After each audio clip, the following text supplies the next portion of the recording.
All right, so these are some student examples of the dada collage so you guys can get an idea of things that you can do. And remember, these are not supposed to make any kind of sense. And you also need to put in a second medium and a focal area. And I'll bring this up. Okay, well, let's talk about it now.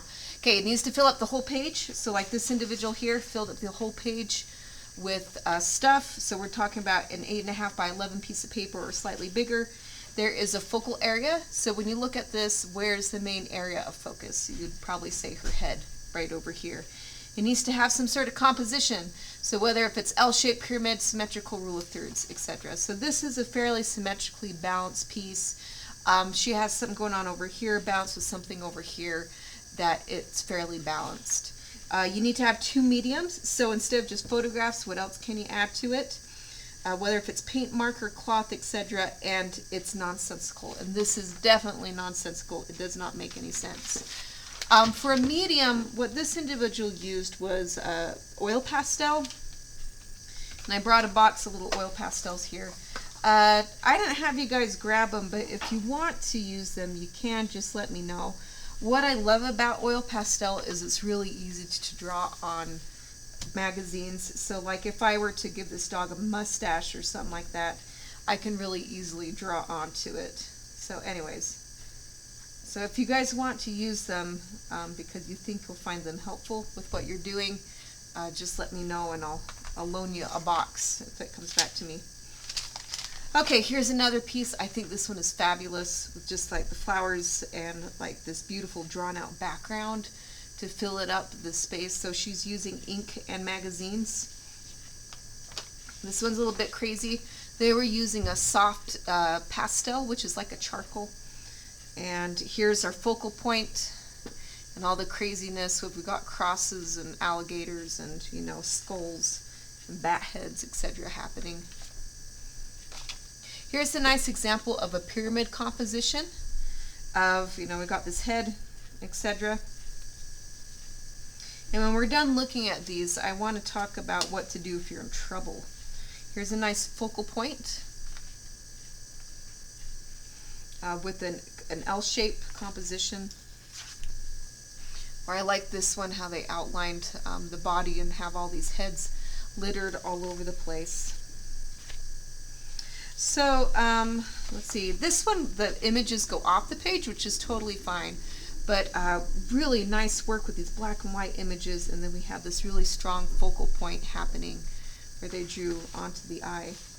So go crazy as you possibly can with this. And heavens, there's a lot of good material right now of, you know, things you can do. I love this one with the heads jumbling out of this individual's head itself. It's just fantastic. So, all right. More examples. We've got a gingerbread man creating chaos. They're using soft pastel for their second medium, etc. Okay, this one's a nice one. And I like how this one, they colored a background first and then applied pictures on top, so the focal point really stands out in this one. Nice symmetrical composition right here. Anyways, Demon Child.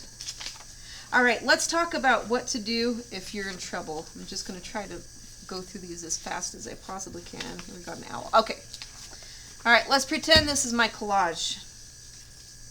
And it is not going well whatsoever. I really don't have a focal point. It's kind of, you know, it's a mess. You know, it's not going the way that I want it to. So first thing that we need to think about is, like, what is the focal point if I had a messy situation like this? So I can make the focal point the Snickers, the cat, you know, the cake, the bird, whatever it is that I want it to be. So let's pretend I want the cat to be my focal point. What can I do to the cat to draw my eye to it? So a lot of these individuals right here, like the owl, they colored it in to really bring your eye out to it. Or you can outline it. You can, let's see, I'm going to try to quickly find another one. You can draw lines that lead your eye to the focal point. Oh, here we are. Like this one, how they have these kind of lines exploding out from the focal point. So that's something I can do. All right, let's say I'm just going to color on this cat. Do something weird to it that is way different from everything else that I got over here. I'm trying to get my eye to be, this is starting to work, it's leading my eye.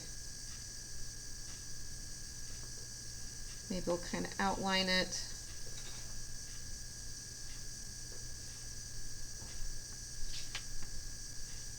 Okay, I can create lines to lead my eye.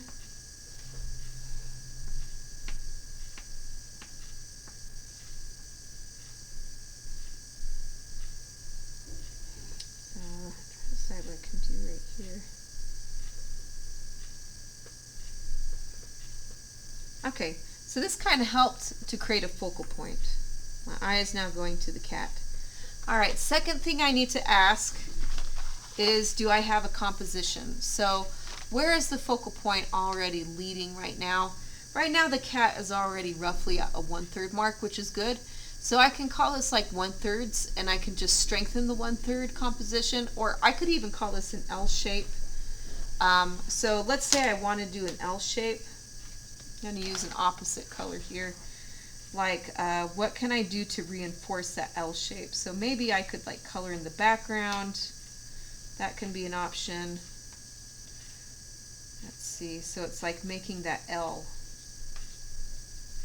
And I know right now it doesn't make any sense what I'm doing. I'm trying to create the background blue into a shape of an L is what I'm doing. So now I'm strengthening the composition.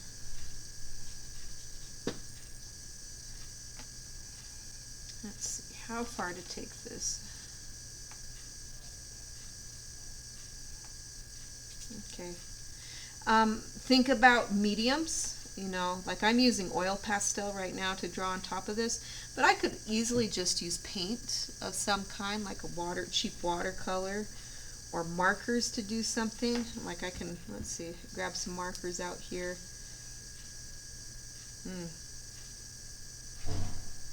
I'm not sure what to do with the marker right now. I'm brainstorming. Maybe I can outline all these things, you know. Use a marker to draw on top of it. Or I could add material. Like I can do whatever I want as long as we're getting some sort of composition. And this marker is dying, sadly. So, all right, 2 mediums, and is it nonsensical? So again, if you're struggling and this thing is just not working, figure out, okay, what's my focal point? How can I make it stand out from everything else? And how can I reinforce the composition in what I'm working with?